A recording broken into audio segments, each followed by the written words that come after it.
ॐ अज्ञानतिमिरान्धस्य ज्ञानाञ्जनशलाकया सत्सुरुन्मिलितं येन तस्मै श्रीगुरुवे नमः। नमो ॐ विष्णुपादाय कृष्णप्रेष्ठाय भूतले श्रीमते भक्तिवेदान्त स्वामीति नामिने। नमस्ते सारस्वती देवे गौरवाणी प्रचारिणे निर्विशेषशून्यवादी पाश्चात्यदेशतारिणे।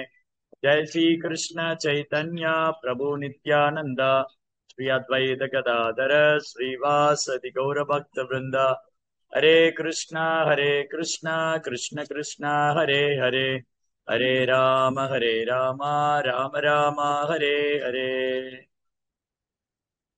ஹரே கிருஷ்ணா. பக்தர் எல்லாருக்கும் இனிமையான மாலை வணக்கம். இன்றைய பகவத்கீதை சத்சங்க வகுப்புல கலந்துட்டு இருக்கிற எல்லா பக்தர்களுக்கும் என்னுடைய பணிவான நமஸ்காரம். பகவத்கீதை உண்மையுருவில் அத்தியாயம் 18, இன்னைக்கு படிக்கிற ஸ்லோகம் 41 முதல் 48 வரை. பிராமண க்ஷத்ரிய விஷாம் சூத்ராணாம் ச பரந்தபா கர்மாணி பிரவிபக்தானி ஸ்வபாவ பிரபவைர்குணைஹி. மொழிபெயர்ப்பு மற்றும் பொருளுரை தெய்வ திரு அபய சரணாரவிந்த பக்திவேதாந்த சுவாமி ஸ்ரீல பிரபுபாத். ஜெய் ஸ்ரீல பிரபுபாத் கி ஜெய். எதிரிகளை தவிர்க்க செய்பவரே, தங்களது சுபாவத்திலிருந்து பிறந்த குணங்களுக்கு ஏற்ற தன்மையின் அடிப்படையில் பிராமணர்கள், சத்திரியர்கள், வைசியர்கள் மற்றும் சூதரர்கள் வேறுபடுத்தப்படுகின்றனர். சரி, இது ரொம்ப ஒரு முக்கியமான ஒரு தலைப்பு. அதாவது இந்த வர்ணம், 4 வர்ணம், சதுர்வர்ணம், 4 வர்ணம். இந்த 4 வர்ணங்கள், இதை பற்றிய தவறான புரிதல்கள், குறிப்பா இப்ப கலியுகத்துல, இந்த காலத்துல, இப்ப கலியுகத்துல இந்த 4 வர்ணத்தை பற்றிய தவறான புரிதல்கள், தவறான கருத்துக்கள், தவறான பொய் பிரச்சாரங்கள் நிறைய நடக்குது. இன்னைக்கு வகுப்பு பாத்தீங்கன்னா ரொம்ப முக்கியமான ஒரு தலைப்பா அமைஞ்சிருச்சு. இன்றைய வகுப்புல ரொம்ப முக்கியமான தலைப்பு, இந்த வர்ணங்கள் யாரால் தோற்றுவிக்கப்பட்டது, இந்த 4 வர்ணங்கள் யாரால் தோற்றுவிக்கப்பட்டது, எதற்காக தோற்றுவிக்கப்பட்டது, எதன் அடிப்படையில் தோற்றுவிக்கப்பட்டது, அதன் நோக்கம் என்ன? குழப்பறமா இருக்குமா? 4 கேள்வி. இந்த 4 வர்ணங்கள், சதுர்வர்ணம், 4 வர்ணம் யாரால் தோற்றுவிக்கப்பட்டது, எதற்காக தோற்றுவிக்கப்பட்டது, எதன் அடிப்படையில் தோற்றுவிக்கப்பட்டது, அதன் நோக்கம் என்ன? பிராமணர், சத்திரியர், வைசியர், சூத்திரர், இந்த 4 பிரிவு. இது முதல்ல தவறான புரிதல் என்னன்னா, இந்த காலத்துல உடல் அடிப்படையில, முதல்ல உடல் அடிப்படையிலயோ அல்லது பிறப்பின் அடிப்படையில தான் இன்னைக்கு பெரும்பாலும் மக்கள் இந்த 4 வர்ணத்தை பிறப்பின் அடிப்படையில் என்று நினைத்துக் கொண்டிருக்கிறார்கள். இவர் பிராமண குலத்துல பிறந்தவர், அதனால் அவர் பிராமணர். இவர் சூத்திர குலத்தில் பிறந்தவர், அதனால் சூத்திரர். இவர் வியாபாரம் செய்யும் குலத்தில் பிறந்தவர், அதனால் வைசியர். அந்தந்துக்கு ஒரு சமாஜம் வச்சிருக்கிறாங்க. பிராமண சமாஜம், ஆரிய சமாஜம், வைசிய சமாஜம். ஆனா இது என்ன ஆயிடுச்சுன்னா, தவறான புரிதல், தவறான அடையாளம். பிறப்பின் அடிப்படையிலும் நான் இந்த சமுதாயத்தை சேர்ந்ததினால் நான் இந்த சமுதாயத்தை சேர்ந்தவன், இது ஜாதி அடிப்படையில் மாறிடுச்சு. கலியினுடைய தாக்கத்தினால, கலியுகத்தோட ஆதிக்கத்தினால, கலியுகத்தினுடைய தாக்கத்தினால இன்னைக்கு பெரும்பாலும் மக்கள் என்ன நினைக்கிறாங்க, இந்த வர்ணம் என்பது பிறப்பின் அடிப்படையில். ஆனால் இங்கு பகவான் தெளிவாக குறிப்பிடுகிறார். ஓ பரந்தபா, அர்ஜுனனுக்கு இன்னொரு பேர் பரந்தவன். பரந்தவன் என்றால் எதிரிகளை தவிக்க செய்பவன். ஓ பரந்தவனே, தங்களது சுபாவத்திலிருந்து பிறந்த குணத்திற்கு ஏற்ற குணம், குண கர்ம விபாகசம், குணத்தின் அடிப்படையில, அதன் தன்மையின் அடிப்படையில் பிராமணர், சத்திரியர், வைசியர், சூதர் என்று வேறுபடுத்தப்படுகிறார். சரி, இப்ப அடுத்த ஸ்லோகத்துக்கு போவோம். அடுத்த ஸ்லோகத்துல பகவான் என்ன சொல்றார்? Next verse 18.42.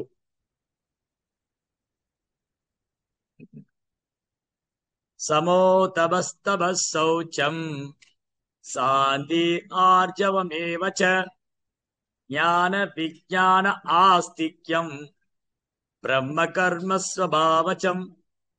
அமைதி, சுய கட்டுப்பாடு, தவம், தூய்மை, சகிப்புத்தன்மை, நேர்மை, அறிவு, பகுத்தறிவு, ஆதிக்கம் ஆகிய இயற்கையின் தன்மைகளில் பிராமணர்கள் செயல்படுகின்றனர். சரி, இப்ப தெளிவாயிடுதா? இப்ப முதல்ல இந்த 4 கேள்வி நம்ம கேட்டோம் இல்லையா? இந்த வகுப்பு தொடங்கினோடனே 4 கேள்வி. இந்த 4 வர்ணங்கள் யாரால் தோற்றுவிக்கப்பட்டது, எதற்காக தோற்றுவிக்கப்பட்டது, எதன் அடிப்படையில் தோற்றுவிக்கப்பட்டது, அதனுடைய நோக்கம் என்ன?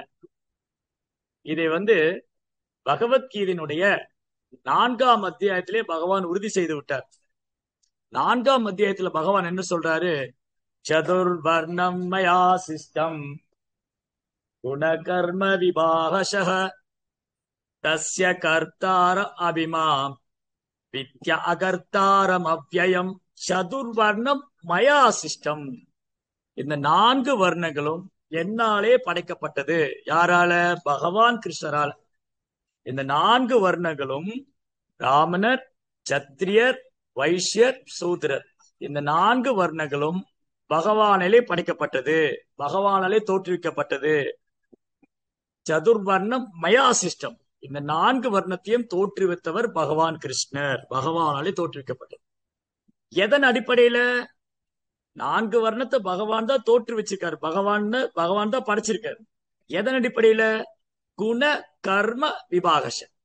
குணத்தின் அடிப்படை, ஒருவருடைய குணம், அந்த குணம் அவர் செய்யும் தொழில், வர்ண ஆசிரமம்.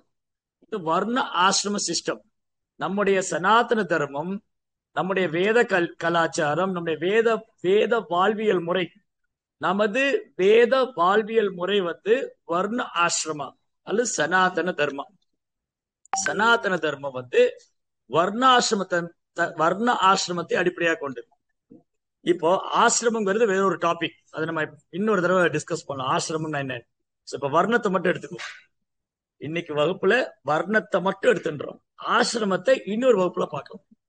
சோ வர்ணம், இந்த 4 வர்ணம், இந்த 4 வர்ணமும் பிராமண, சத்திரிய, வைஷ்ய, சூத்ர குணத்தின் அடிப்படையிலும் தொழில் அடிப்படை. ஒருவர் என்ன தொழில் செய்கிறார் அதை வைத்துக் கொண்டு அறியப்படுகிறார்.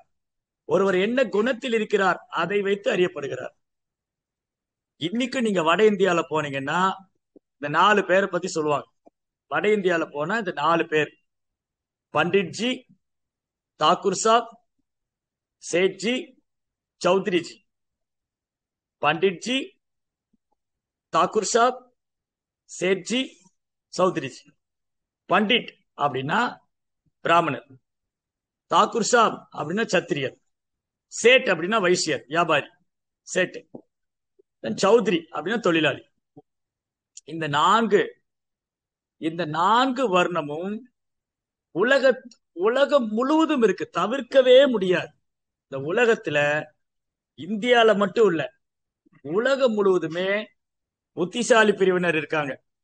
புத்திசாலி பிரிவினர், நிர்வாக திறமையுடையவங்க, வியாபார திறமையுடையவங்க, தொழிலாளர் பிரிவினர். இன்டெலிஜென்ட் கிளாஸ் ஆஃப் மேன்,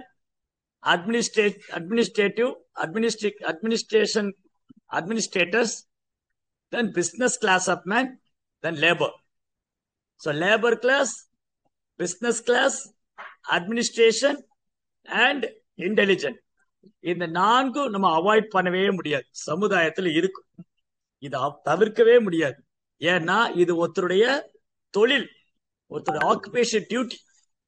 ஒரு சிலர் புத்திசாலி பிரிவினரா இருப்பாங்க, ஒரு சிலர் வியாபார திறமை உள்ளவங்களா இருப்பாங்க, ஒரு சிலர் நிர்வாக திறமை உள்ளவங்களா இருப்பாங்க, ஒரு சிலர் தொழிலாளர் பிரிவினரா இருப்பாங்க. அப்போ நம்முடைய வேத கலாச்சாரம் என்ன இருந்ததுன்னா, எப்படி இருந்ததுன்னா, குழந்தைகளை குருகுலத்துல அனுப்புவாங்க. குழந்தைகளை குருகுலத்துல அனுப்பிச்ச உடனே குரு ஆனவர் அந்த குழந்தையோட குணத்தை பரிச்சை பண்றாரு. இந்த குழந்தைக்கு எதுல ரொம்ப இன்ட்ரெஸ்டா இருப்பான், எதுல ரொம்ப ஆர்வமா இருப்பான், இவன் சாஸ்திரம் படித்து கொண்டு பெரிய பண்டிதனாக வருவானா அல்லது இவன் ஒரு பெரிய நிர்வாக திறமையுள்ள சத்திரியனாக வருவானா, அல்லது இவர் ஒரு வியாபாரம் செய்யக்கூடிய ஒரு வைசியரா வருவாரா, இல்ல எதுலையுமே ஆர்வம் இல்லாம ஒரு தொழிலாளர் பிரிவரா இருப்பார். அந்த குணத்தை குரு கண்டுபிடிப்பார். இப்ப உதாரணத்துக்கு இன்னொரு உங்களுக்கு புரியுற மாதிரி உதாரணம் சொல்றேன். இந்தியால என்ன ஒரு வழக்கம் இருந்ததுன்னா, நம்முடைய வேத வாழ்க்கை, வேத கலாச்சாரத்துல குழந்தைய பிறந்து அன்ன பிரச்சனை கொடுத்து வித்யாரம்பம் எல்லாம் பண்ணும். அப்ப அந்த குழந்தையை தவழ விடுவாங்க. அன்ன பிரச்சனை பண்ணிட்டு குழந்தையை தவழ விடும்போது அந்த குழந்தையுடைய பார்வைக்கு முன்னாடி ஒரு 4 தட்டு இருக்கும். இந்த 4 தாம்பூலத்துல ஒரு தாம்பூலம் நிறைய பொற்காசுகள், காசு, பணம், நோட்டு, ரூபா நோட்டு எல்லாம் வச்சிருப்பாங்க. ஒரு தட்டு நிறைய பழங்கள், தானியங்கள், ஒரு தட்டு நிறைய புத்தகங்கள், பகவத்கீதை, பாகவதம், இந்த மாதிரி ஒரு 5, 6 தட்டுகள்ல சில பொருட்களை வைத்து விடுவாரு. இந்த குழந்தையை தவள விட செய்வாங்க. இந்த குழந்தை போய் எதை எடுத்துக்கொள்கிறதோ அதை வைத்துக்கொண்டு அதுக்கு அந்த சுபாவத்தை அறியலாம். சில குழந்தை தவழ்ந்து போய் காசை எடுத்துக்கொண்டால், ஓ இவர் பெரிய வியாபாரியா வருவாரு. சில குழந்தை தவழ்ந்து போய் புத்தகத்தை எடுத்துக்கொண்டால் இவன் பெரும் பண்டிதனாக வருவார். அப்படி அந்த சுபாவத்தை கணித்து விடலாம். இப்படி எல்லாம் ஒரு காலத்துல கல்வி இருந்து அந்த குழந்தையுடைய இயற்கை அறிந்து கொண்டு, ஒரு குழந்தையின் இயற்கையை அறிந்து கொண்டு, அதன் சுபாவத்தை அறிந்து கொண்டு அதுக்கு தகுந்த மாதிரி வகுப்புகள் இருந்து, அப்புறம் காலப்போக்கில் அது பிறப்புன்னு ஆயிப்போச்சு. பிறப்பின் அடிப்படையே அல்ல, குண கர்ம விபாவஸ். என்ன குணத்தில் இருக்கிறார், என்ன தொழில் செய்கிறார். இப்ப உதாரணத்துக்கு இந்த ஸ்லோகம் 42ஆம் ஸ்லோகம். இதுல பகவான் என்ன சொல்ல, பிராமணனுடைய குணம் என்ன? யார் பிராமணன்? யார் பிராமணன்? பிறப்பால் பிராமணர் அல்ல. இந்த குணம் இருந்தால்தான் அவர் பிராமணராக சாஸ்திரம் ஒப்புக்கொள்கிறது. ஆஸ் பர் பகவத்கீதா, பகவத்கீதை படி, வேத இலக்கியத்தின் படி இத்தகைய குணங்கள் நிரம்ப பெற்றவரே பிராமணராக அறியப்படுகிறார். அப்ப பிராமணருக்கான குணம் என்ன? அமைதி, எப்போதும் மௌனமாக இருப்பார். சுய கட்டுப்பாடு, புலன்களை கட்டுப்படுத்தி, தப வாழ்க்கை, அதிகாலையில் எழுந்து பிரம்ம முகூர்த்த நேரம் கோயிலுக்கு சென்று பகவானுக்கு ஆராதனை செய்து, அபிஷேகம் செய்து, பூஜைகள் செய்து, தப வாழ்க்கை. ஒரு நாளைக்கு 3-4 முறை குளிக்க வேண்டியது வரும். தூய்மை, புறம் தூய்மை, அகம் தூய்மை, நல்லா குளிச்சு உடம்ப சுத்தமா வச்சுக்கணும். நல்ல சிந்தனைகளை வைத்துக்கொண்டு மனதை தூய்மையாக வைத்துக் கொள்ள வேண்டும். சகிப்புத்தன்மை, என்ன நடந்தாலும் பொறுத்து கொள்ளும் மனப்பான்மை. நேர்மை, நாலேஜ், அறிவு, பகுத்தறிவு, நடைமுறை அறிவு, கற்றதை நடைமுறையில் ஆராய்ந்து பார்ப்பது, இறை வழிபாடு. இதா இந்த குணங்களால ஒரு பிராமணர் அறியப்படுற. இந்த குணம் இல்லைன்னு சொன்னா, ஒருத்தர் பிராமண குடும்பத்துல பிறந்திருக்காரு, ஒருத்தர் பிராமண குடும்பத்துல பிறந்திருக்காரு, ஆனா இந்த குணங்கள் எதுவுமே இல்லை. அவர் தன்னை கட்டுப்படுத்திக் கொள்வதில்லை, தூய்மையா இருக்கிறது இல்ல, நேர்மையா இல்ல, சாஸ்திரம் படிக்கல, இதெல்லாம் பண்ணலைன்னா அவர் பிரம்ம பந்து அல்லது துஜ பந்து, உயர்ந்த குலத்தில் பிறந்தவரின் நண்பன், அவ்வளவுதான். அவர் உயர்ந்த குலத்தில் பிறந்தவரா தன்னை அடையாளப்படுத்திக்கலாம். பூணூல் போடுறதுனால ஒருத்தர் பிராமணர் ஆயிட முடியாது. ஒருத்தர் பூணூல் போட்டிருக்கிறதுனால பிராமணர் ஆயிட முடியாது. அதுக்கான தகுதிகள் வேண்டும். அப்ப மேலும் பத்ம புராணம் என்ன சொல்லுது அப்படின்னா, பத்ம புராணத்துல ஜென்மனா ஜாயதே சூத்ரா சம்ஸ்காராத் பவே த்வஜா வேதபாட பவே விப்ரா பிரம்மஜானா திதி பிராமணா. பிறப்பால் எல்லாரும் சூதர் தான். பிறக்கும் போது யாராவது பூணூல் போட்டு பிறந்தமா? இல்ல. யாராவது வாயில சில்வர் ஸ்பூன் வச்சுட்டு பிறந்தமா? இல்ல. இல்ல யாராவது பெரிய செல்வந்தனா பிறந்தமா? இல்ல. பிறப்பால் எல்லாரும் சூதரர்கள் தான். ஜென்மனா ஜாயதே சூத்ரா சம்ஸ்காரா பவே த்வஜா. த்வஜானா இரு பிறப்பு எய்தியவர். முதல் பிறப்பு, இப்ப நம்ம எல்லாருக்கும் முதல் பிறப்பு ஒரு தாய் தந்தையரிடம் இந்த உடம்பு, ஒரு தாய் தந்தையிலிருந்து இந்த உடம்பு கிடைச்சது இல்லையா, அது ஃபர்ஸ்ட் பர்த், முதல் பிறப்பு. இரண்டாம் பிறப்பு ஆன்மீக குருவை அணுகி அவற்றிருந்து மந்திரோபதேசம் பெற்றுக்கொள்வது, அதான் செகண்ட் பர்த். சம்ஸ்காரா பவே த்வஜா, ஆன்மீக குருட்ட போய் அவர்கிட்ட தீட்சை பெற்றுக்கொண்டு கிருஷ்ண பக்தியை பயிற்சி செய்வது செகண்ட் பர்த். ஜென்மனா ஜாயதே, பிறப்பால் எல்லா சூத்திரம் தான். ஜென்மனா ஜாயதே சூத்ரா சம்ஸ்காரா பவே துவஜா. யார் ஒருத்தர் ஆன்மீக குருட்ட போய் அவரை அணுகி மந்திர உபதேசம் பெற்றுக்கொண்டு பக்தியை பயிற்சி பண்ணுகிறாரோ அவர் இருபிறப்பு எய்தியவர். வேத பாட பவே விப்ரா. அவர் பகவத்கீதை பாகவதம் எல்லாம் படிக்க ஆரம்பிச்சிட்டாருன்னா அவர் பண்டிதன். பிரம்மஜானா திதி பிராமணா. நான் இந்த உடல் அல்ல ஆத்மா, நான் இந்த உடல் கிடையாது, நான் இந்த மனம் அல்ல, நான் இந்த புத்தி அல்ல, நான் இந்த உடல் அல்ல, நான் என்ற எனக்கு அகங்காரம் இல்ல, நான் பகவானுடைய சேவகன், அல்லது நான் இந்த உடல் அல்ல ஆன்மா. இதை உணர்ந்தவனே பிராமணன். பிரம்மஜானா திதி பிராமணா. தன்னை உணர்ந்தவனே பிராமணன். இது குணம். இவ்வளவு நேரம் பேசினது குணம். அதாவது இங்க சொன்னது அமைதி, சுய கட்டுப்பாடு, தவம், தூய்மை, சகிப்புத்தன்மை, நேர்மை, அறிவு, பகுத்தறிவு, ஆத்திக்கம், இவை ஆகிய இயற்கை தன்மைகளால் பிராமணர் செயல்படுகிறார். சரி, அதுக்கப்புறம் மேலும் சாஸ்திரம் என்ன சொல்லுதுன்னா, பிராமணனுடைய தொழில் என்ன? பிராமணருக்கு 6 விதமான தொழில் இருக்கு. படன் பாடன் யஜன் யாஜன் தான பதிக்கிரகா. சாஸ்திரம் படிக்கணும், மற்றவங்க கற்றுக் கொடுக்கணும். ஒரு பிராமணர் வேதம் படிக்கணும், மற்றவங்க கற்றுக் கொடுக்கணும். அப்புறம் தன்னிட்ட உள்ள பொருளை தானம் கொடுக்கலாம், பிறர் கொடுக்கக்கூடிய தானங்களை ஏற்றுக்கொள்ளும். தானம் கொடுப்பது, தானம் ஏற்றுக்கொள்வது, சாஸ்திரம் படிக்கிறது, கற்றுக் கொடுக்கிறது, பகவானை ஆராதிப்பது, ஆராதிப்பது எவ்வாறு கற்றுக் கொடுக்கிறது. பிராமண மீன் டீச்சர். பிராமணன டீச்சர். எந்த சூழ்நிலையிலும் ஒரு பிராமணர் யார்கிட்டையும் கை நீட்டி காசு வாங்க மாட்டார். அவர் கை நீட்டி சம்பளம் வாங்கிட்டா அவர் சூதர். அதனாலதான் பிராமணர் என்ன பண்ணுவாரு, தன் அறிவை கற்றுக் கொடுப்பார். அதன் மூலம் கிடைக்கக்கூடிய தட்சணையை பெற்றுக் கொள்வார். இப்ப உதாரணத்துக்கு பார்த்தோம்னா துரோணாச்சாரியர் துரோணாச்சாரியர் பிறப்பால் ஒரு பிராமணர். பிராமணருக்கான குணம் உள்ள பிராமணர். பிறப்பால் மட்டுமல்ல, அவருக்கு பிராமண குணம் இருக்கு. சோ பிராமணர் என்ன பண்ணாரு, துரோணாச்சாரியருக்கு ரொம்ப வறுமை. தன் மகன் அஸ்வத்தாமனுக்கு பால் வாங்க கூட கையில காசு இல்லை. அப்ப என்ன பண்ணாரு, அவர் வேலைக்கு போகல. அவர் என்ன பண்ணாருன்னா, தான் அறிந்து கொண்ட அந்த வித்தைகள்ல இருக்கு இல்லையா, அந்த தனுர் வேதத்துல ஒரு பகுதி மிலிட்டரி ஆர்ட், தனுர் வேதம். அதை கௌரவர் கற்றுக் கொடுத்து அதன் மூலமாக அவரு தன்னை பராமரித்துக் கொண்டார். பிராமணர் கற்றுக் கொடுக்கிறதா டீச்சர். பிராமணா மீன் இஸ் டீச்சர். அவர் தான் படித்ததை, தான் கற்றுக்கொண்டதை மற்றவர் கற்றுக் கொடுக்க வேண்டும். இந்த தொழிலால ஒரு பிராமணர் அறியப்படுறார். என்னைக்கு ஒரு பிராமணர் ஒருத்தர் கை நீட்டி சம்பளம் வாங்குறாரோ அப்ப சூதராஜ். சரி, இதுதான் ஆக்சுவலி சாஸ்திரத்துல உள்ளது. அப்புறம் கலியுகத்துல என்ன நடக்குதுங்கிறத பின்னாடி பேசலாம். சாஸ்திரப்படி, வேத முறைப்படி ஒருத்தர் எப்படி வாழணும்னா, ஒரு பிராமணர் மிக எளிமையாக வாழ வேண்டும். பிராமண வாழ்க்கையினாலே ரொம்ப எளிமையான வாழ்க்கை. நீங்க எல்லாம் பார்த்திருக்கலாம், அக்ரஹாரம் வீடு எப்படி இருக்கும். அக்ரஹார வீடு அப்படி நேரா ட்ரெயின் பெட்டி மாதிரி இருக்கும். ஒரே சந்து மாதிரி போகும், அவ்வளவுதான். அந்த பிராமணரும் அதிக நேரம் வீட்டுல இருக்கிறது இல்லை. காலையில சூரியன் உதிக்கு முன்னாடி கோயிலுக்கு போயிடுவார். அந்த கோயில் அக்ரஹாரம் என்று கோயிலை சுற்றி வீடு, நடுவுல கோயில், சுத்தி வீடு. அது எதுக்காக? அந்த பிராமணர் கோயிலே சார்ந்து தன் வாழ்க்கையை அமைத்துக் கொண்டார். சேவை செய்வதற்கு அவருக்கு கூடுதலான நேரம் தேவைப்படும். காலையில பிரம்ம முகூர்த்த நேரத்துல எழுந்து கோயில்ல போய் கோயிலை திறந்து பகவானுக்கு ஆராத்தி செய்ய வேண்டும், அபிஷேகம் செய்யணும், பூஜைகள் செய்யணும்.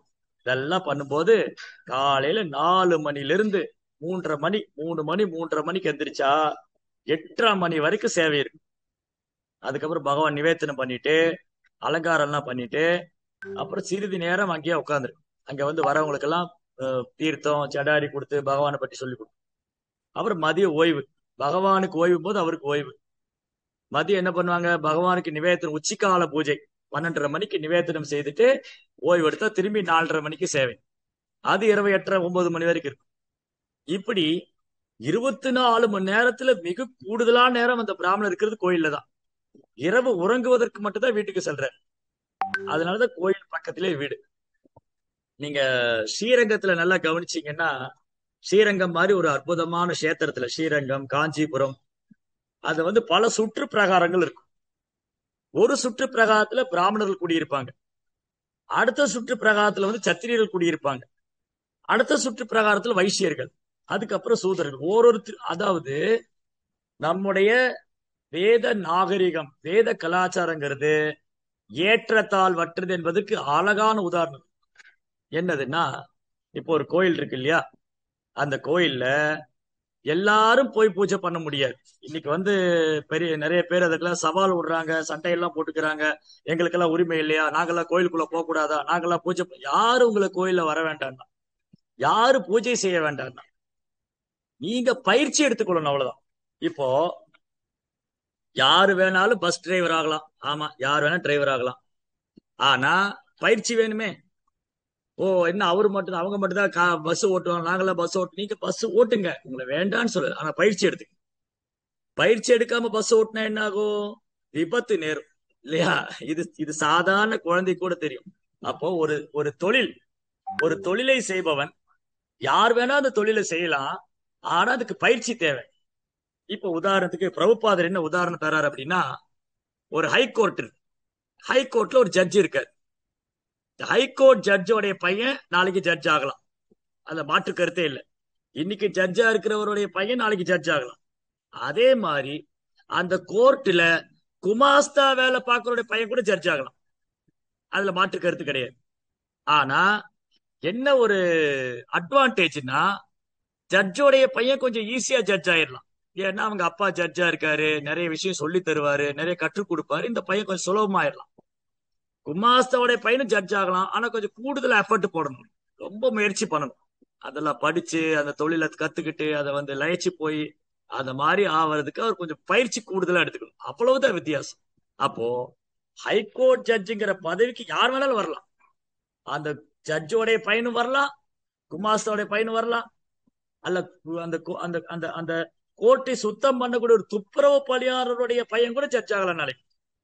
அதுல மாற்று கருத்தே இல்லை. இப்ப இஸ்கான்ல பாத்தீங்கன்னா உலக அளவுல இருக்கிற பக்தர்கள் பூஜை செய்யறாங்க. அவங்க இந்தியாவில பிராமண குலத்துல பிறந்த பக்தர்கள் மட்டும் இல்ல, பிராமணர் மட்டும் இல்ல, அமெரிக்கா, ஐரோப்பியா, ஜெர்மன், ஜப்பான், சைனா, பல நாடுகள்ல பிறந்தவங்க கிருஷ்ண பக்தியை பயிற்சி எடுத்துக்கொண்டு ஆன்மீக குருடைய வழிகாட்டுதல்ல அவங்க கோயில இருக்கிறதுக்கு சேவை செய்யறாங்க. அப்ப பயிற்சி இருந்தா சரியான நபர்கிட்ட இருந்து தக்க முறையில் பயிற்சி எடுத்துக் கொள்ளும் போது அவங்க அந்த நிலை அடையலாம். ஆனா நம்ம ஊர்ல என்ன பண்ணுவாங்க, பயிற்சி எடுத்துக்க மாட்டாங்க, ஆனா சண்டை போட்டுக்கிட்டே இருப்பாங்க. இது காலங்காலமா நடக்குது. உயர்ந்த பிரிவினர் தாழ்ந்த பிரிவினர் மேல ஆதிக்கம் செலுத்துவதும், தாழ்ந்த பிரிவினர் எந்த ஒரு தகுதியும் இல்லாம உயர்ந்த பிரிவினர் சண்டையிடுவதும் இது காலங்காலமா நடக்குது.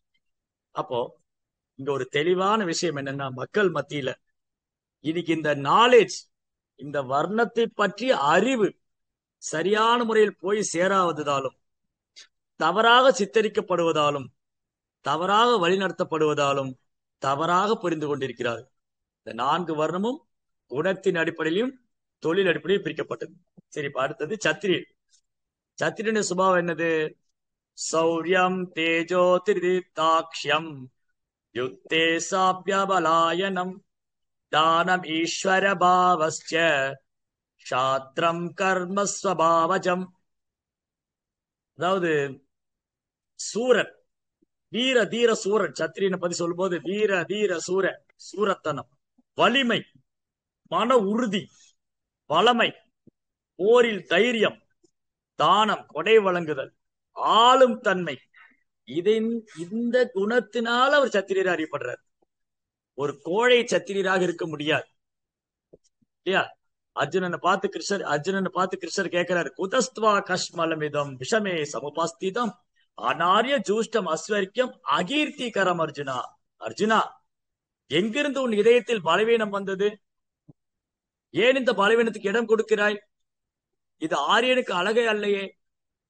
ஆரியன் என்றால் பிறப்பால் அல்ல. திரும்பவும் அதே தவறு நடக்குது. இந்த கலியுகத்துல என்ன நினைச்சுக்கிறாங்க, ஆரியர் என்றால் பிறப்பு. நோ, ஆரியன் என்றால் பிரபுபாதன் மிக அழகாக விளக்கம் கொடுத்திருக்காரு. தன்னை உணர்ந்தவன், தன் நிலை உணர்ந்தவன். ஆரியன் என்றால் தன் வாழ்க்கையின் குறிக்கோளை அறிந்தவன். யார் ஒருத்தரு தன் வாழ்க்கையின் குறிக்கோளை அறிந்திருக்கிறாரோ அவர்தான் ஆரியன். நான் இந்த உடல் அல்ல, ஆத்மா, நான் இறைவனின் சேவகன், இதை உணர்ந்தவனே ஆரியன். ஆனா அதுவும் இன்னைக்கு தவறா புரிஞ்சுக்கிட்டு இருக்க. கலியுகனாலே தப்பு தப்பா புரிஞ்சுக்கிறது தான், தப்பு தப்பா விளக்கம் கொடுக்கறது தான். கலியுகனாலே தலைகீழ நடக்கிறது தான். கலோ சூத்திர சம்பவம். கலியுகத்துல எல்லோரும் சூத்திர குணம் உள்ள அதிகமாயிட்டாங்க. ஏன்னா இன்னைக்கு பள்ளிக்கூடத்துல, கல்லூரிகள்ல, பல்கலைக்கழகத்துல இந்த மாதிரி கல்வி கிடையாது. நம்ம படிக்கிற கல்வி எல்லாம் வேத கல்வி கிடையாது. மெக்காலே என்ற ஒரு சூத்திரன் வகுத்த கல்வி. அப்புறம் இது எப்படி இருக்கும்?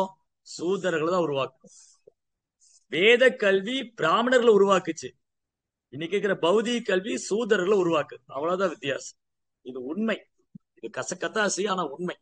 இன்னைக்கு நம்ம குழந்தைகளை ஸ்கூலுக்கெல்லாம் அனுப்புறோம். படிச்சு என்ன ஆகுறாங்க? எங்க பணம் சம்பாதிக்கலாம், எங்க வேலைக்கு போகலாம், எங்க இடம் வாங்கி போடலாம், எந்த பொண்ணை கல்யாணம் பண்ணலாம், எந்த எந்த பையனை கல்யாணம் பண்ணிக்கலாம், இப்படியே உலக விஷயத்தையே சிந்தித்துக் கொண்டிருக்கிறார்கள்.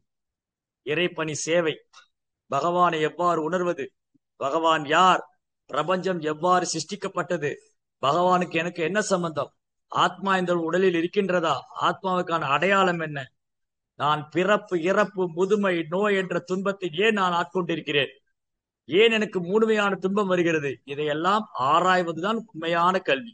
அதுதான் உண்மையான பகுத்தறிவு. இன்னைக்கு தமிழ்நாட்டுல பகுத்தறிவுங்கிற பேர்ல கடவுள் மறுப்பு தான் இருக்கே தவிர, பகுத்தறிவு என்றால் கடவுள் யார், நான் யார், இந்த உடலுக்கும் எனக்கும் என்ன வித்தியாசம், ஆத்மா இந்த உடலில் எவ்வாறு, இதை அறிபவனே பகுத்தறிவாளன். பகுத்து பிரித்து ஆராய்ந்து அறிவு, இதுதான் உண்மையான பகுத்தறிவு. சரி, அது ஒரு பக்கம் இருக்கட்டும்.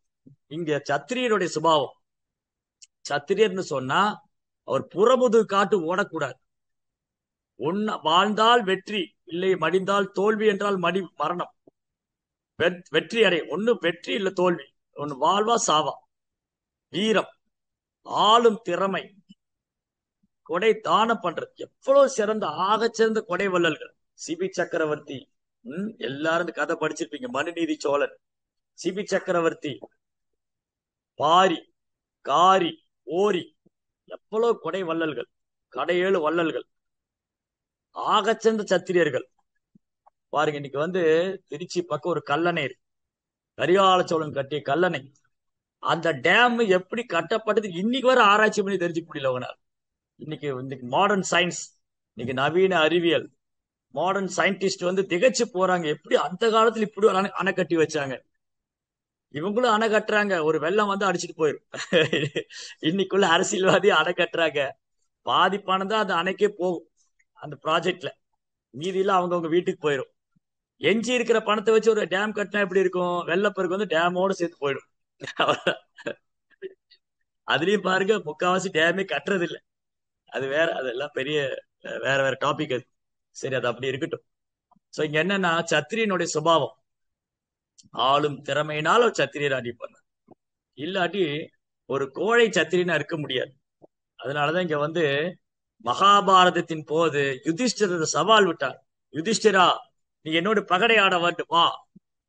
அப்போ ஒரு சத்திரியனுக்கு சவால் விட்டா அவர் மறுக்க முடியாது. ஒரு சத்திரன்ட்டு போய் சவால் விட்டா அவர் மறுக்கவே முடியாது, ஏற்றுக்கொண்டுதான் ஆகும். அதனால யுதிஷ்டர் அந்த சூதாட்டத்துக்கு போயிட்டார். ஏன்னா யாராவது சத்திரியன்ட்ட சவால் விட்டா அவர் புறமுதுகு காட்டி ஓடக்கூடாது, எதிர்த்து நிற்க வேண்டும், அதன் வீரத்தை நிலைநாட்ட வேண்டும். இந்த குணத்தினால அவர் சத்திரியர் அறியப்படுறார். சரி, அடுத்தது 43.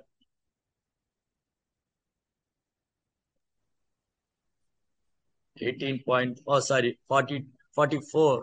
18.44. 44. கிருஷிகோ ரக்ஷ்ய வாணித்யம் வைஷ்வகர்ம ஸ்வபாவஜம் பரிச்சயாத்மகம் கர்ம சூத்ரஸ்யாபி ஸ்வபாவஜம். விவசாயம், பசுக்களை பராமரித்தல், வியாபாரம் ஆகியவை வைஷ்யர்களின் இயற்கையான செயல்கள். உழைப்பாளிகளான சூத்திரர்களின் சுபாவம் மற்றவர்களுக்கு தொண்டு செய்வதாகும். பாத்தீங்களா? இது உண்மை, சத்தியம். இதுல மாற்று கருத்துக்கே இடம் கிடையாது. என்னது வியாபாரம்னா? என்னது இன்னைக்கு வியாபாரங்கிறது? பெரிய பெரிய தொழிற்சாலைகள் உண்டு பண்றது, மோட்டார் வாகனங்கள், தொழிற்சாலைகள், எந்திரத்தோட உதிரி பாகங்கள், இதையெல்லாம் தயாரிக்கிறதான் வியாபாரம் நினைச்சுக்கிட்டு இருக்காங்க. நான் என் பையன் சாப்ட்வேர் கம்பெனில ஒர்க் பண்றாரு, என் பொண்ணு ஐடில ஒர்க் பண்றாங்க. கொரோனா கம்பெனி இழுத்து முன்னா பாதி சம்பளம் ஒரு நாள் அதுவும் இல்லைன்ட்டா போச்சு. ஆனா இயற்கையோடு சேர்ந்த பொருளாதாரம் வீழ்ச்சி அடையாது. அப்ப முன்ன எதை நம்பி வாழ்ந்தோம் நம்ம? இப்ப எதை நம்பி வாழ்றோம்? சரி, நான் சாஃப்ட்வேர் கம்பெனில ஒர்க் பண்ணலாம். பசிச்சா 2 கீபோர்ட்ல 2 சுவிட்ச் எடுத்து சாப்பிட முடியுமா? சரி, நான் ஐடிலே ஒர்க் பண்ணலாம். ஏதாவது எந்திரத்தோட உதிரி பாகத்தை என்னால சாப்பிட முடியுமா? நான் இன்றைக்கும் உணவு தானியங்களை நம்பிதான் இருக்கு. தானியங்கள், காய்கறிகள், பால், பழம், இவற்றை தான் நாம் நம்பி வாழ்ந்துட்டு இருக்கோம். இன்னைக்கும் அதுதான். ஆனா நம்ம அதை மறந்து போயிட்டோம். நம்ம என்ன நினைக்கிறோம்?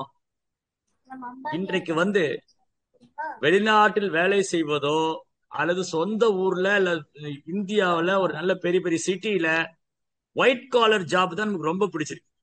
என் சட்டை அழுக்காகாம வேலை செய்யணும், கம்ப்யூட்டர் முன்னாடி உட்காந்து வேலை செய்யணும். அதுல இன்னைக்கு யாரை பார்த்தாலும் நான் சிஎஸ் சிஎஸ் சிஎஸ். எந்த பையங்க 10 குழந்தைகளை பார்த்து கேட்டா 10 குழந்தைகள்ல 8 குழந்தைகள் சொல்றாங்க நாங்க சிஎஸ் தான் எடுத்திருக்கோம், சிஎஸ் தான். நான் கூட அந்த குழந்தைகள்ட்ட கேட்ட, பசிச்சா என்னப்பா சாப்பிடுவீங்க? என்ன பண்றது? வேத காலத்தில் யார் செல்வந்தர் என்று அறியப்பட்டார்? செல்வந்தர் யாருன்னா பெரிய ஆடி கார் வச்சிருக்கிறவரோ அல்லது அடுக்குமாடி கட்டடத்துல குடியிருக்கிறவரோ இல்ல ஒரு பெரிய பங்களா வச்சிருக்கிறவரோ கோட் ஷூட் போட்டு நடக்கிறவரோ செல்வந்தர் அல்ல. இது போலி கலாச்சாரம். யார் செல்வந்தர்? கௌவேர தனவான் தானியேன தனவான். வேத காலத்துல யார் செல்வந்தன்னு சொல்லுவாங்க? யார்கிட்ட நிறைய நிலம் இருக்கோ, பண்ணையார், ஜமீன்தார். யார்கிட்ட? ஹரே கிருஷ்ணா. சோ யார்கிட்ட நிறைய நிலம் இருக்கோ, யாருக்கிட்ட நிறைய பசுக்கள் இருந்தோ அவங்கதான் செல்வந்தர்லாம் அறியப்பட்டார்கள். ஏன்னா அந்த வியாபாரம், அந்த தொழில் இருக்கு இல்லையா, அது வீழ்ச்சி, அந்த பொருளாதாரம் வீழ்ச்சியே அடையாது. நமக்கு தேவையான தானியங்களை நம்மளே உற்பத்தி பண்ணலாம். 2 பசுமாடு 2 ஏக்கர் நிலம், இது இருந்தா போதும் ஒரு சாதாரண குடும்பம் நடத்துவதற்கு. ஒன்று. இரண்டாவது, இயற்கையா விளையக்கூடிய உணவு. இன்னைக்கு கிட்டத்தட்ட பாருங்க, ஒரு 700 பேர் இருக்கு சத்சங்கத்துல. எவ்வளவு பேர் இயற்கையா உணவு சாப்பிடுறோம் சொல்லுங்க பார்க்கலாம். என்னுடைய உணவுல கெமிக்கல் கிடையாது, நான் இயற்கையா உணவு சாப்பிடுறேன், ஆரோக்கியமான உணவு சாப்பிடுறேன், எனக்கு நோயே கிடையாது. எவ்வளவு பேர் சொல்லுவோம்? ஒருத்தரும் சொல்லுவோம். ஏன்னா நமக்கு எல்லாருக்கும் தெரியும், இன்னைக்கு நம்ம சாப்பிடக்கூடிய உணவு அது உணவு இல்ல, உணவு ப்ராடக்ட், ஃபுட் ப்ராடக்ட் தான் சாப்பிடுறோம். அந்த உணவு முழு கலப்படம், எல்லாம் கெமிக்கல். எங்க கோயிலுக்கு பக்கத்துல ஒரு நிலம் இருக்கு, ஒரு 2-3 ஏக்கர் நிலம் இருக்கு. அவங்க நெல்லு போடுவாங்க. அந்த நெல்லை போட்டு மருந்து அடின்னு ஒரு 4-5 தடவை அந்த மருந்து அடிக்கிறாங்க, கெமிக்கல் அடிக்கிறாங்க. அது அப்பதான் சீக்கிரம் வளரும், அப்பதான் அதை விவசாயம் பண்ணி அதை வியாபாரத்துக்கு கொண்டு போய் சீக்கிரமா பொருளீட்ட வேண்டும். இப்படி சீக்கிரமா சம்பாரிச்சு சீக்கிரமா செத்து போயிடும். இவ்வளவுதான். இப்ப பாருங்க, இந்த சத்சங்கத்துல உங்க வீடுகள், நம்ம வீடுகள்ல நம்ம தாத்தா பாட்டி எல்லாம் இருந்திருக்காங்க, இப்போ இருக்காங்க. 85 வயசு, 90 வயசு, 100 வயசு. நம்மளை பாருங்க, 30 வயசுலயே போய் பிசியோதெரபி டாக்டர்கிட்ட போறோம். 32 வயசுல ஸ்ட்ரோக் வந்திருக்கேன், 35ல ஹார்ட் அட்டாக். அப்ப என்ன சாப்பிடுறோம் நம்ம? அப்ப என்ன நிலைமை நடக்குது? அன்னைக்கு வேப்பங்கூச்சியிலையும் கரித்தூளி வச்சு பல்லு வளர்க்கணும். அப்புறம் சொன்னாங்க, அஜிஜோ கரித்தூள்லயா பல்லு வரைக்கும் பல்லு கருப்பாய போகுதுன்னு சொல்லிட்டாங்க. என்ன பண்ணிட்டாங்க, அஜிஜோ என்னங்க கரித்தூளை வச்சு பல்லு வளர்க்குறீங்க, பல்லு கருப்பாயிர போகுதுன்னாங்க. அப்புறம் வெள்ளையா ஒரு டூத் பல்பொடி வந்துச்சு. என்ன வந்தது? முதல்ல வெள்ளையா ஒரு பல்பொடி, இதை போட்டு தேய்ங்க உங்க பல்லு வெள்ளையாயிருந்தாங்க. அதுக்கப்புறம் ஒரு வெள்ளையா ஒரு பேஸ்ட் வந்துச்சு, இந்த பேஸ்ட் போடுங்க உங்க பல்லு வெள்ளையாயிருந்தாங்க. இன்னைக்கு விளம்பரத்துல என்ன சொல்றாங்க? எங்களுடைய பேஸ்டில் உப்பு இருக்கின்றது, எங்களுடைய பேஸ்டில் கரித்தூள் இருக்குது. ஆனா இதைத்தாயா நாங்க முதல்ல வச்சு தேய்ச்சிட்டு இருந்தோம் இல்லையா?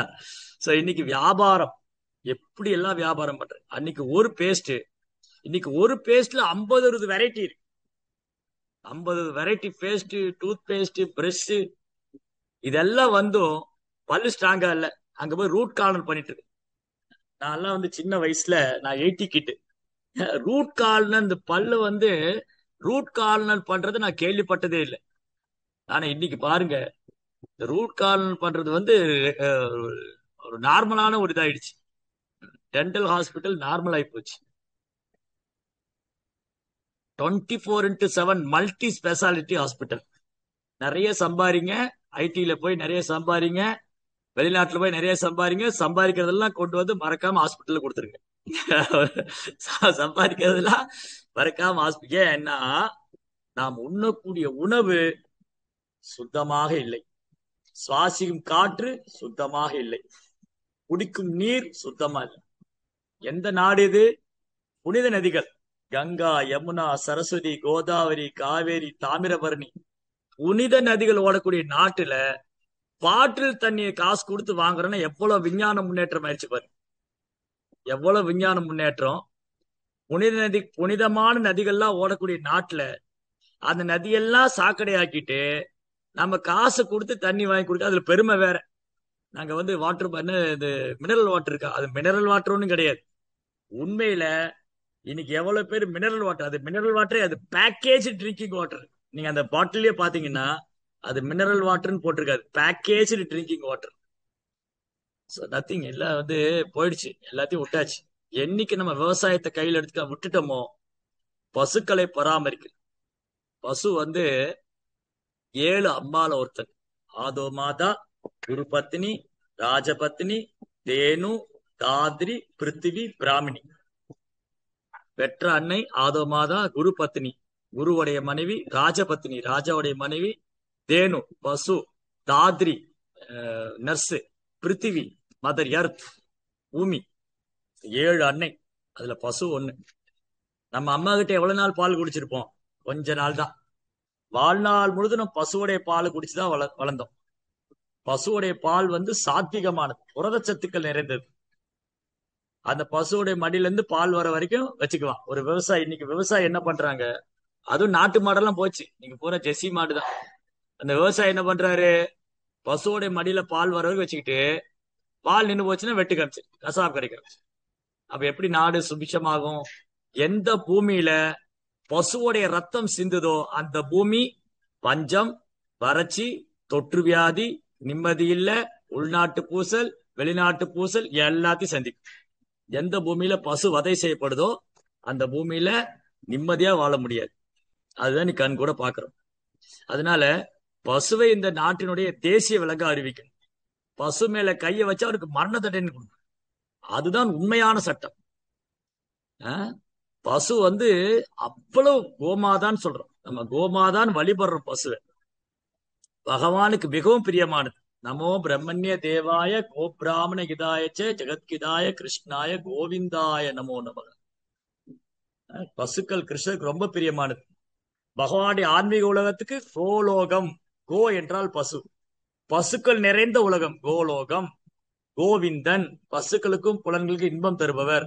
கோபாலன் கோபர்களில் அது கோபர்கள், கோபிகள். கோபாலன் பசுக்களுக்கு பிரியமான், பசுக்களை பராமரிக்கிறவங்க கோபிகள்.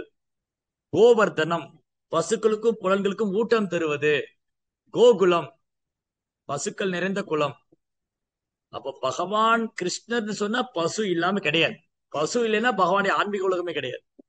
அவ்வளவு முக்கியத்துவம். அதனால வியாபாரங்கிறது, உண்மையான வியாபாரம் என்னன்னா தானியங்கள் உற்பத்தி பண்றது, பசுவை பராமரிக்கிறது. இது ரெண்டையும் விட்டுட்டதுனால இன்னைக்கு நம்ம நிம்மதியா வாழ முடியல, ஆரோக்கியமா வாழ முடியல. அன்னைக்கு நம்ம உணவே மருந்தா இருந்தது, இன்னைக்கு உணவு சாப்பிட்டு மருந்து சாப்பிட்டு இருக்கோம். சாப்பிட்றதுக்கு முன்னாடி மருந்து, சாப்பிட்டதுக்கு அப்புறம் மருந்து. ஏன்? உணவு மருந்து இல்ல, உணவு விஷம் ஆயிடுச்சு. இன்னைக்கு நம்ம உணவு விஷம் ஆயிடுச்சு. அதனால சாப்பிட்றதுக்கு முன்னாடி மருந்து, சாப்பிட்றதுக்கு அப்புறம் மருந்து. அன்றைக்கு விவசாயத்தையும் பசுக்களையும் நம்பி இருந்ததுனால நம் உணவே மருந்தாக இருந்தது. கம்பு, ராகி, திணை, இதுதான் உண்ணம் சாப்பிட்டது. என்னைக்கு பிசா பர்கர் எல்லாம் வந்துச்சு அப்பயே போச்சு எல்லாம். சரி, அது வேற டாபிக். சரி, அடுத்தது 45வது பதம். ஸ்வே ஸ்வே கர்மண்யபிரதஹ சம்சித்திம் லபதே நரஹ சகர்ம நிரதக் சித்திம் யதா விந்தந்தி தச்ருணோ. தனது குணத்திற்கு தகுந்த கடமைகளை பின்பற்றுவதால் ஒவ்வொரு மனிதரும் பக்குவம் அடைய முடியும். அதை எவ்வாறு செயலாற்றுவது என்பதை தற்போது என்னிடமிருந்து கேட்பாயாக. பாத்தீங்களா? அப்போ இந்த 4 வர்ணங்கள் பகவானால் தோற்றுவிக்கப்பட்டது. சதுர்வர்ணம் மயாசிஷ்டம். எதன் அடிப்படையில? குணத்தின் அடிப்படையில், தொழில் அடிப்படையில். இதோட நோக்கம் என்ன? பாகவதம் மிக அழகா சொல்லுது. பாகவதத்துல ஸ்லோகம் ரொம்ப அழகான ஒரு ஸ்லோகம். அதப்பும்பிர்த்து ஜஸ்ரேஷ்ட வர்ணாசிரம விபாகச சானுஷ்டிதஸ்ய தர்மஸ்ய சம்சித்திர் ஹரிதோஷனம். இந்த வர்ணாசிரம் எதுக்காக தோற்றுவிக்கப்பட்டதுன்னா ஹரிதோஷ் பகவானை திருப்திப்படுத்துறதுக்காக. அவங்கவங்க அவங்கவங்க உத்தியோக கடமையை செஞ்சு பகவானை திருப்திப்படுத்தலாம். இப்போ உதாரணத்துக்கு ஸ்ரீரங்கத்துல ஒரு பண்டிகை வருது, ஒரு பெரிய திருவிழா பண்றாங்க. ஸ்ரீரங்கம், காஞ்சிபுரம், ஜெகநாதபுரி பெரிய திருவிழா. அப்ப பிராமணர் என்ன பண்ணுவாரு?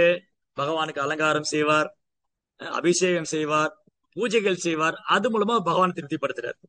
ஒரு ராஜா என்ன பண்றாரு? பெரிய திருவிழாவுக்கான ஏற்பாடு செய்து நிர்வாகம் பண்றாரு. அது மூலமா அவர் பகவானுக்கு சேவை பண்றாரு. ஒரு வியாபாரி என்ன பண்றாரு? தான் தயார் செய்த தானியங்கள், அரிசி, கோதுமை இதெல்லாம் கொண்டு வந்து கோயில்ல வந்து தானம் கொடுக்கிறார், அன்னதானம் செய்யறார், தானியங்களை தானம் கொடுக்கிறார், நிலத்தை தானம் கொடுக்கிறார். சரி, அடுத்தது ஒரு சூதரர் என்ன பண்ணுவாரு? அவர் வந்து பெரிய ரதம் செய்வாரு, ஏரி வெட்டுவாரு, குளம் வெட்டுவாரு, ரோடு போடுறாரு. இப்ப நாலு முக்கியமா இல்லையா? எல்லாரும் பிராமணரா இருந்துட முடியுமா? எல்லாரும் சத்திரியனா இருக்க முடியுமா? அவரவர் குணத்துக்கு ஏற்றாற் போல சேவைகள் உண்டு. அப்ப கோயில்ல வந்தா அவரவர் குணத்துக்கு ஏற்றாற் போல சேவை. இன்னைக்கும் வந்து ஸ்ரீரங்கத்துல இந்த நாதஸ்வரம் வாசிக்கிற கம்யூனிட்டி நாதஸ்வரம் வாசிக்கிட்டே இருக்கு காலகாலமா. அது மாதிரி யாகம் செய்யறவங்க, பூஜை பண்றவங்க, நிர்வாகம் பண்றவங்க, அந்த சேவை தொடர்ந்து கொண்டே இருக்கு, வம்சாவளியா செய்துகிட்டு இருக்காங்க. அப்போ எல்லாருக்கும் சேவை இருக்கு. இப்போ ரோடு போடணுமே, ரதம் வர்றதுக்கு ரோடு போடணும். ஓ பிராமணரே, நீங்க கோயில்ல பூஜை பண்ண ரோடு போடுங்கன்னு சொல்ல முடியுமா? ரோடு போடுற கூப்பிட்டு நீ வேதெல்லாம் படிக்கலாம் பரவாயில்ல, கோயில்ல வந்து பூஜை பண்ணு சொல்ல முடியுமா? அவங்க குணத்துக்கு தகுந்தாற் போல சேவை இருக்கின்றது. அதுக்கு தகுந்தாற் போல வந்து சேவை பண்ணலாம். சோ எல்லாருக்கும் சேவை. இந்த நாளும் அவசியம். இப்போ இந்த உடம்பு இருக்கு இல்லையா, இந்த உடம்புல 4 பாகம் இருக்கு. பிரபுபார் என்ன சொல்லுவாரு? நம்ம உடல்ல 4 பாகம். ஒண்ணு தலை பாகம், கை பாகம், வயிறு பாகம், கால் பாகம். தலை, கை, வயிறு, கால். இது எது வேணும்? 4மே வேணும். எனக்கு கால் வேண்டாம், தலை மட்டும் போதும், இல்ல தலை வேண்டாம், கை மட்டும் போதும் சொல்ல முடியுமா? இந்த 4 பாகமும் சேர்ந்து செயல்பட்டால் இந்த உடல் ஆரோக்கியமா இருக்கு. இப்ப என் உடல் ஆரோக்கியமா இருக்கு. எப்படி என் உடல் ஆரோக்கியமா இருக்கு?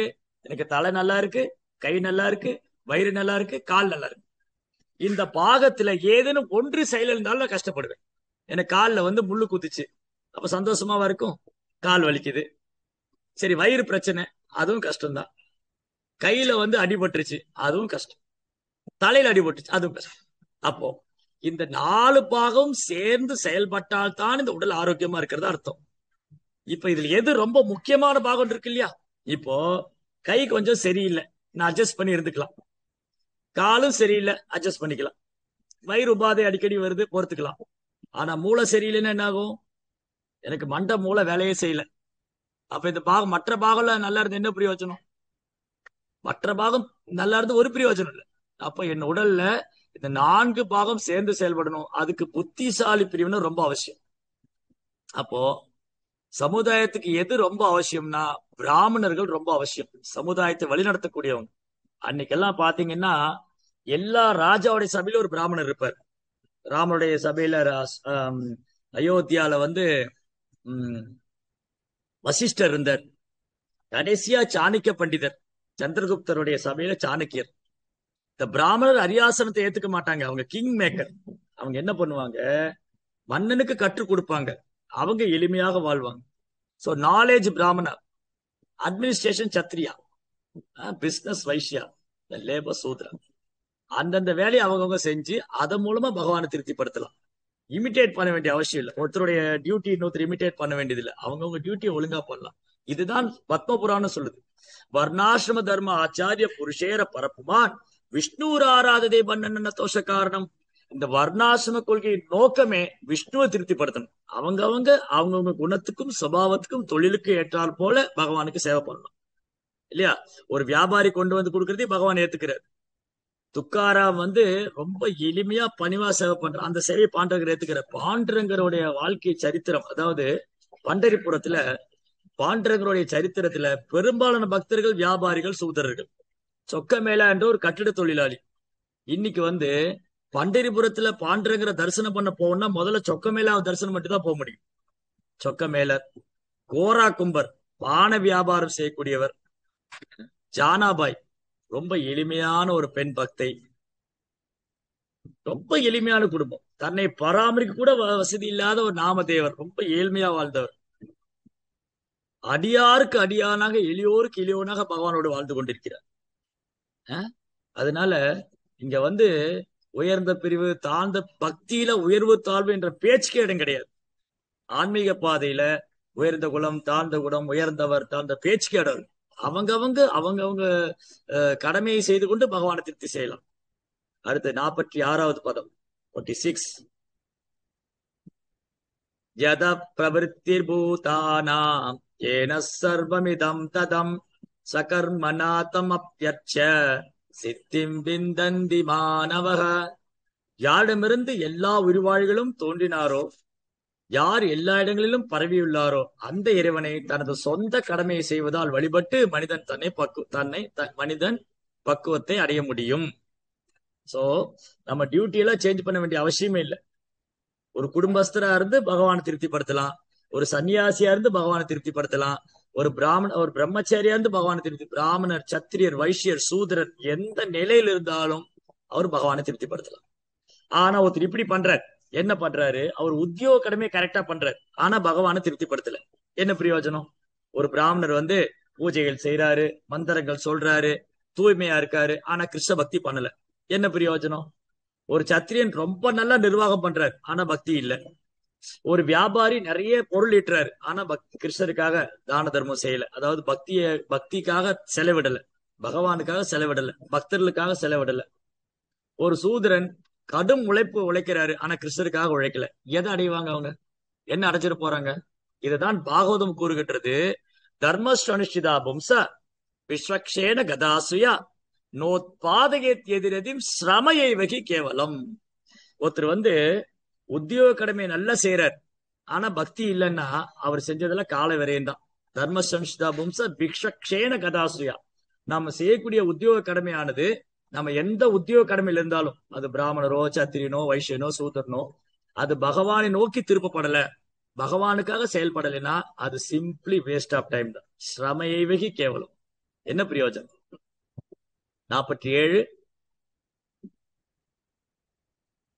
ஸ்ரேயா சதர்மோ விகுணः பரதர்மாஸ்வனுஷ்டிதாத் ஸ்வபாவநியதம் கர்ம குர்வன்னாப்னோதி கில்பிஷம். You know your role. உங்களுடைய குணம் என்ன, உங்களுடைய தொழில் என்ன, அதை அறிந்து கொண்டு திருப்தி சேவை பண்றோம். இப்ப என்ன சொல்லிருக்கு? மற்றவரது கடமையை ஏற்று அதனை பக்குவமா செய்வதை விட முறையாக செய்யாவிட்டாலும் தனது சொந்த கடமையில் ஈடுபட்டு இருப்பதே சிறந்தது. ஒருவனது இயற்கைக்கு ஏற்ப விதிக்கப்பட்டுள்ள கடமைகள் பாவ விளைவுகளால் என்றும் பாதிக்கப்படுவதில்லை. சோ இப்போ உதாரணத்துக்கு விஸ்வாமித்திரர் பிறப்பால் ஒரு சத்திரியர். அவர் அந்த சத்திரிய கடமையை ஒழுங்கா செஞ்சே பகவானை திருப்திப்படுத்திருக்கலாம். ஆனா அவருக்கு என்னன்னா வசிஷ்டர் மேல பொறாமை. அவர் மட்டும் எப்படி இவ்வளவு பேருக்கு விருந்து கொடுக்கிறாரு? அப்படி காமதேவனு பசு அபகரிச்சா என்ன? அந்த காமதேவன் இருக்க போய் தான் இதெல்லாம் நடந்தது. இப்படி எல்லாம் பெரிய 2 பேருக்குள்ள வந்து சண்டையெல்லாம் வந்து அப்ப புரிஞ்சுக்கிட்டார் யாரு? விஸ்வாமித்திரர். என்னது? சத்திரியனை காட்டிலும் உயர்ந்தது பிராமணத்துவம்னா நான் அதை அடையணும் அப்படின்னு தன் கடமையை விட்டுட்டு கடும் முயற்சி பண்ணி பிராமணராக முயற்சி பண்ணார், பிரம்ம ரிஷி ஆகணும் அப்படின்னு. ஆக்சுவலி அவர் பிரம்ம ரிஷி ஆக வேண்டிய அவசியம் இல்லை, அவர் ராஜரிஷியா இருக்கலாம். சோ பாகவதத்துல பாத்தீங்கன்னா நிறைய ராஜரிஷி இருக்காங்க. பரீட்சித் மகாராஜ், யுதிஷ்டிரர், பிரகலாதர், ஜனகர், எக்கச்சக்கமான ராஜரிஷிகள், பிருத்து மகாராஜ், அம்பரீஷர், பரதர். இவங்க உத்தியோகத்தை மாத்திக்கவே இல்லை, அவங்க ராஜாவா தான் இருந்தாங்க. ஆனா அந்த வசதி அவங்க அனுபவிக்கல. அவங்க பகவானுக்கு எப்படி சேவை செய்வது, பகவானை எப்படி திருப்திப்படுத்துவது, மக்களை எப்படி பக்தி பாதை கொண்டு வருது. அம்பரீஷர், ஜனகர் இவங்கெல்லாம் வந்து வெளித்தோற்றத்துல ஒரு உயர்ந்த மன்னர்களா இருந்தாங்க, ஆனா உள்ளுக்குள்ள ரிஷிகளா வாழ்ந்தாங்க. எப்படி இந்த ராஜ்யத்தை வந்து பகவானுடைய சேவைக்காக பயன்படுத்துறது, எப்படி மக்களை நல்வழிப்படுத்துவது, எப்படி பக்தி பாதை கொண்டு வர்றது, இதுதான் அவங்க லட்சியமா இருக்கு. அப்ப அதை சரியா பண்ணாலே போதுமே, அவர் பிராமணத்துவம் அடையணும்னு அவசியம் இல்லையே. அதை விட்டுட்டு விஸ்வாமித்திரர் என்ன பண்ணாரு? அந்த ராஜ்யத்தை எல்லாம் விட்டு காட்டுல போய் தவம் பண்ணி, அதுக்கப்புறம் வந்து மேனகையோட அழகுல வாங்கி பல சோதனைகளுக்கு ஆளானார். கடைசியில புரிஞ்சுக்கிட்டாரு நாராயணதான் பரம்பொருள். அதுக்கு அவ்வளவு வருஷங்களா, பல ஆயிரம் வருஷங்கள் தவம் செய்ய வேண்டியிருந்தது. பட் அம்பரீஷர் வந்து ரொம்ப எளிமையா சேவை செய்தார். நீங்க பாகவத்துல பாத்தீங்கன்னா அம்பரீஷர் ராஜ ரிஷி. தன் கரங்களை வந்து கோயிலை சுத்தப்படுத்துறது, கண்களை பகவானை தரிசனம் செய்யுது, பாதத்தை வந்து கோயிலுக்கு நடந்து போறது. அவருக்கு கட்டளையிட்டு அவருக்கு சேவை பண்ண 1000 பேர் இருக்காங்க. அவர் போய் கோயில்ல சேவை பண்ணார். அதனால நம்ம என்னவா இருக்கும்னு முக்கியம் இல்ல, பகவான் மேல அன்பு செய்யறோமா, பக்தி பண்றோமா, அதுதான் முக்கியம். அது உத்தியோக கடமையை மாத்த வேண்டிய அவசியமே இல்லை. எல்லாரும் துறவரம் போட வேண்டிய அவசியம், எல்லாரும் துறவரம் போக முடியாது. அதுதான் அர்ஜுனன்ட்ட சொன்னார், அர்ஜுனா நீ ஒரு சத்திரிய, நீ துறவரம் போக முடியாது, நீ கடமையை செய்யணும். ஆனா எனக்காக செய்யணும். கடமையை வந்து கிருஷ்ணருக்காக செய்ய வேண்டும். சரி, 48 48. சகஜம் கர்ம கௌந்தேய சதோஷம் அபிநத்யஜேத் சர்வாரம்பஹி தோஷேன தூமேனாக்னிர் இவாப்ருதா. நெருப்பு புகையால் சூழப்பட்டிருப்பது போல ஒவ்வொரு முயற்சியும் ஏதேனும் ஒரு தோஷத்தால் சூழப்பட்டுள்ளது. எனவே குந்தியின் மகனே, முழுவதும் தோஷம் நிறைந்ததாக இருந்தாலும் தனது இயற்கையிலிருந்து தோன்றிய தொழிலை ஒருவன் துறந்து விடக் கூடாது. பாத்தீங்களா? சரி, இப்ப நம்ம என்ன புரிஞ்சுக்கலாம் அதுல இருந்துன்னா, இப்ப இவ்வளவு ஸ்லோகம் படிச்சோம் இல்லையா, 41 இருந்து 48 வரை. இப்ப என்ன புரிஞ்சுக்கலாம்னா, இதோட கன்க்ளூஷன் என்ன? இதோட கன்க்ளூஷன் என்ன? எல்லாரும் வந்து இப்ப சத்திரியனே இல்ல, சத்திரிய தர்மமே போயிடுத்து. வியாபாரம் ஏறக்குறைய போயாச்சு. பசு பராமரிப்பு இல்ல, தானியங்கள் உற்பத்தி பண்றது இல்ல, எல்லாரும் மாடர்ன் டெக்னாலஜிக்கு போயிட்டாங்க. அப்புறம் பிராமணர்களும் குறைஞ்சுக்கிட்டே வர்றாங்க. பிராமண குறைஞ்சிட்டே வர்றாங்க மீன்ஸ் அந்த அந்த கல்ச்சர், பிராமணிக்கல் கல்ச்சர் வந்து போயிட்டு இருக்கு. சரி, இப்ப என்னதான் வழி? கலேர் தோச நிதி, நிறைய இந்த குறைகளை சொல்லிட்டே போலாம். கலியுகத்துல வந்து பிராமணர் சரியில்லை, சத்திரியரே இல்ல, வியாபாரம் எல்லாம் போயிடுச்சு, எல்லாம் சூதரல் ஆயிட்டாங்க, எல்லாம் பணம் சம்பாதிக்கிற மோட்டிவேஷன் ஆயிடுச்சு, எல்லாம் சொல்லிட்டே போலாம். இப்படி குற்றங்களும் குறைகளும் நிறைந்திருந்தாலும் கலியுகம் முழுவதும் கலேர் தோச நிதிராஜன். ஓ நிதிராஜா, கலியுகம் குற்றங்களும் குறைகளும் நிறைந்தது. ஆனால் ஒரு நன்மை உண்டு. கலியுகத்துல வர்ணாசிரமத்தை கடைபிடிக்கிறது ரொம்ப கஷ்டம். ஒரு பிராமணரா வந்து ஒரு சின்சியரான பிராமணர் இருக்கிறது கொஞ்சம் கஷ்டம்தான். சத்திரியன் இல்ல, போயாச்சு, வியாபாரம் போயிடுது, எல்லாம் சூதரல் ஆயிட்டோம், எல்லா பேங்க்லயும் ஐடி கம்பெனியும் அங்கங்க ஒர்க் பண்ணிட்டு இருக்கோம், லேபர் ஆயிட்டோம். இதுக்கெல்லாம் பல காரணங்கள் இருக்கு. அது நம்ம பின்னாடி போய் ஆராய்ச்சி பண்ண வேண்டிய டைம் இல்லை. ஏன் கலியுகம் இப்படி ஆகி போச்சுன்னு இதெல்லாம் நிறைய காரணங்கள் இருக்கு. அதெல்லாம் நம்ம சின்ன வயசுலயே அறிந்து கொண்ட விஷயங்கள் தான். சரி, அது ஒரு பக்கம் இருக்கட்டும். சரி, சொல்யூஷன் என்ன? முடிவா என்னதான் சொல்ல வர்றீங்க? இந்த பிராமணா சத்திரியா வைஷ்யா சூத்ரா இதெல்லாம் பர்ஃபெக்டா ஃபாலோ பண்ண முடியல, ரொம்ப கஷ்டமா இருக்கு, கலியுகத்துல குற்றங்களும் குறைகளும் நிறைந்திருக்கு, என்ன செய்யறது? கலேர் தோஷ நிதி ராஜன் அஸ்தி ஏகோ மகான். ஆனா ஒரு நன்மை உண்டு. கீர்த்தனா ஏவ கிருஷ்ணஸ்ய முக்த சங்க பரம் ரிஜேத். யார் ஒருவர் வந்து ஹரே கிருஷ்ணா கிருஷ்ண கிருஷ்ணா ஹரே ஹரே ஹரே ராமா ராம ராமா ஹரே ஹரே, உடனடியாக இந்த தோஷத்திலிருந்து விடுபட்டுவார். அதாவது இந்த வர்ணாசிரமம் கூட 3 குணத்துக்கு உட்பட்டதுதான். பிராமணர்கள் சாத்விகமான குணத்தில் இருப்பாங்க, சத்திரியர்கள் ரஜோகுணத்தில் இருப்பாங்க, வியாபாரிகள் ரஜோகுணம் தமோகுணம் கலந்து இருப்பாங்க, சூதரர்கள் தமோ குணத்தில் இருப்பாங்க. அப்போ இந்த வர்ணமும் முக்குணத்துக்கு உட்பட்டது. ஆனா பக்தி முக்குணத்துக்கு அப்பாற்பட்டது. அப்போ வைஷ்ணவர் உள்ள கிருஷ்ண பக்தர் முக்குணத்துக்கு அப்பாற்பட்டவர். நம்ம கிருஷ்ண பக்தி தீவிரமா எடுத்துட்டோம்னா, நம்ம கிருஷ்ண பக்தி பயிற்சி பண்ண 3 குணத்துக்கு அப்பாற்பட்டவரா. அதுதான் அர்ஜுனன் கிருஷ்ணர் சொல்றாரு, திரைகுண்ய விஷயவேத நிஸ்திரைகுண்யோ பவ அர்ஜுனா, நீ முக்குணத்தையும் கடந்து வரணுங்கிறார். அப்போ சத்துவகுணமும் கட்டுப்படுத்தக்கூடியதுதான், ரஜோகுணம் கட்டுப்படுத்தக்கூடியதுதான், தமோ குணம் கட்டுப்படுத்தக்கூடியதுதான்.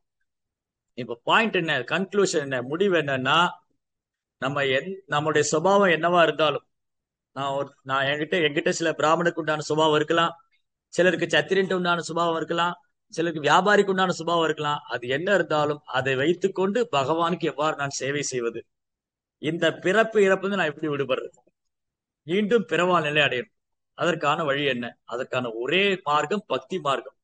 பக்தி மார்க்கத்துல யார் வேணாலும் சேவை பண்ணலாம். அவர் பிராமணரோ சத்திரியரோ வைஷ்யரோ சூதரரோ, அவர் பகவானை நாமத்தை உச்சரித்தால் உடனடியா ஒரு வைஷ்ணவர் என்ற தளத்துக்கு, அதாவது ஹரே கிருஷ்ணா கிருஷ்ண கிருஷ்ண ஹரே ஹரே ஹரே ராம ராம ராம ஹரே ஹரே, இந்த மகாமந்திரத்தை உச்சரிக்கிறவங்க இந்த 4 வர்ணத்தையும் கடந்து வைஷ்ணவன் கிருஷ்ண பக்தன் என்ற தளத்துக்கு வரும்போது அவருக்கு எந்த தோஷம் கிடையாது.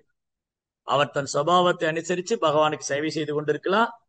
அவர் வந்து வெகு சீக்கிரமாவே இந்த பக்தி பாதையில் இருக்கிறதுனால இந்த குணங்கள் எல்லாம் கடந்து அவர் உன்னதமான நிலையில பகவானுடைய தாமரை திருப்பாதங்கள் அறிய முடியும். ஸோ த ஹோல் ப்ரோக்ராம், இந்த வர்ணாசிரம சிஸ்டம் நோக்கமே அதுதான். பட் கலியுகத்துல எல்லாம் கொலாப்ஸ் ஆயிடுச்சு, எல்லாம் சீர்குலைஞ்சிருச்சு. பட் ஸ்டில் பக்தி மார்க்கம் இருக்கு. புரோபாடைய கருணையால இந்த பக்தி மார்க்கத்தை நாம் தீவிரமா பின்பற்றும் போது இதெல்லாம் கடந்து ஒரு உன்னதமான நிலையில போயிருக்கு. ஹரே கிருஷ்ணா. ஜெய் ஸ்ரீல பிரபுபாத் கி ஜெய்.